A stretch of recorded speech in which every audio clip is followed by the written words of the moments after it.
Аҙна яңылыҡтары республика һәм ил үҫешенә тос өлөш индергән шәхестәребеҙ хаҡындағы яҙмалар шәлкемен дауам итә. Улар беҙҙең арала юҡ, ләкин башҡарылған эштәре тарихты, халҡыбыҙ ҡаҙаныштарын сағылдыра, йыл яҙмабыҙҙы байыта. Бөгөнгө геройҙарыбыҙ Рабиға һәм Хафиз Ҡушаевтар. Икеһе лә Башҡортостан киләсәге өсөн бағалап бөткөһөҙ ҙур өлөш индергән. Рабиға Йәнғол ҡыҙы башҡорт ҡатын-ҡыҙҙарының гражданлыҡ һәм сәйәси хоҡуҡтарын яҡлап сығыусы гүзәл зат вәкиле булһа, Хафиз Ҡушай улы Башҡортостандың дәүләт һәм йәмәғәт эшмәкәре, БССР Үҙәк башҡарма комитетының 3-нче рәйесе.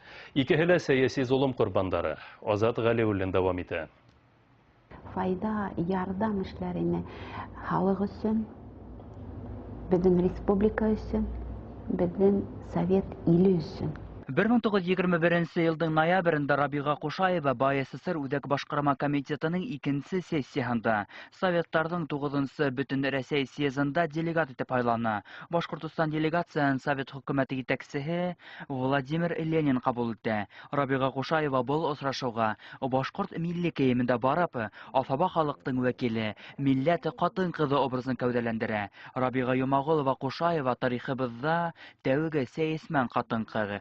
Тарихсы Рима Сөләймәнова был шәхестең тормош юлын өйрәнеп, билдәһеҙ биттәрҙе асыҡлап, бик күп эштәр башҡарған замандаштарыбыҙҙың береһе. Үҙенең ниндәйҙер эске тойғоһон, үҙенең ана шул прогрессив ҡарашын, мин башҡорт ҡатын-ҡыҙы тип, шул яҡтан мин уйлайым, ул үҙенең мына ошо милли кейемдәрҙә нейтеүен күрһәтәләр. Һәм мына ошолайтып Ленинға барыуы, ул пролетар иленең етәксеһе, бөйөк шәхескә бөтә Башҡортостан делегацияһы менән, мин уйлайым, ул героизм.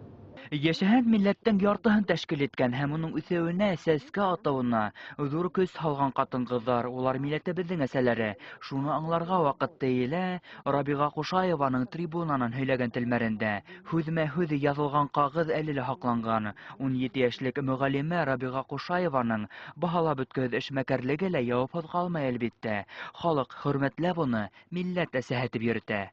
Төрки донъя ҡатын-ҡыҙҙар араһында тәүге роман яҙыусы Һәдиә Дәүләтшинаның ырғыҙында башҡорт халҡының 20-нсе быуат башындағы тормошо, тарихи үҫеш юлы, төрлө художестволы образдар аша асып һалына. Шуларҙың береһе романдың төп героиняһы прототипы тап Рабиға Ҡушаева икәнлеген бер кем дә белмәй ҙә тип әйтергә мөмкин. Быға бәйле бик күп тарихи дәлилдәр бар. Шуларҙың береһе Һәдиә Дәүләтшина менән Рабиға Ҡушаева икеһе лә бер ауылдан, Һамар өлкәһенең Хәсән ауылынан.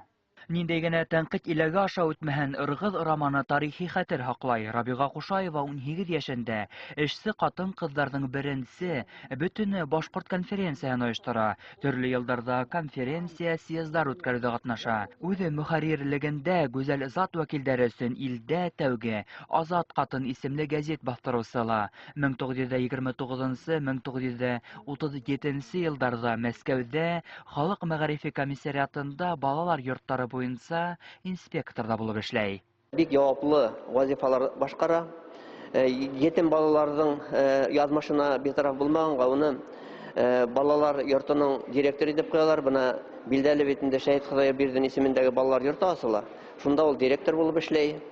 29 йылда ана шул яңы баҫма барлыҡҡа килгән мәлдә уны Мәскәүгә күсерәләр эшкә. Уның Мәскәүҙәге эше лә шуға бәйле. Рабиға Йомағолова Ҡушаеваның тормош иптәше Хафиз Ҡушаев та 1917 йылдан башлап Башҡортостан автономияһы өсөн милли көрәштә әүҙем ҡатнашыусыларҙың береһе. Һәр ваҡыт республиканың ижтимағи-сәйәси тормошоның уртаһында ҡайнай. 1922-1929 йылдарҙа БССР Үҙәк башҡарма комитеты рәйесе. Латын графикаһы нигеҙендә тәүге башҡорт алфавиты төҙөүҙә Хафиз Ҡушаевтың да өлөшө ҙур. 22 йылдан алып, ул 7 йыл ошо Башҡортостан дәүләтселеген, автономияһын мына аяҡҡа баҫҡан осорҙа итәкләй. Мына 22 йылдан уйлап ҡараһаҡ, беҙ иң мөһим эштәр башҡарыла бит инде. Шулай уҡ матбуғаттың аяҡҡа баҫыуы, мына мәсәлән әҙәби телебеҙ, мына шул яңы яҙма барлыҡҡа килеүе. Һәм менә ошо бөтә процессларны ул үз кулында алып бара. Кызганычка күрә бала сакта укыган әкияттәге кебек, Курайдың бер осыннан бал тамһа, икенче осыннан кан тама.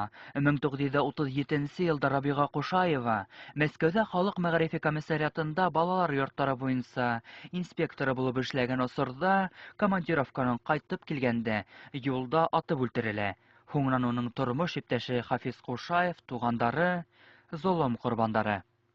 Азат Галиуллин, Айбулат Әминев, Раушан Артыков һәм Илдар Насретдинов, Башкортстан юлдаш телевидениеһы.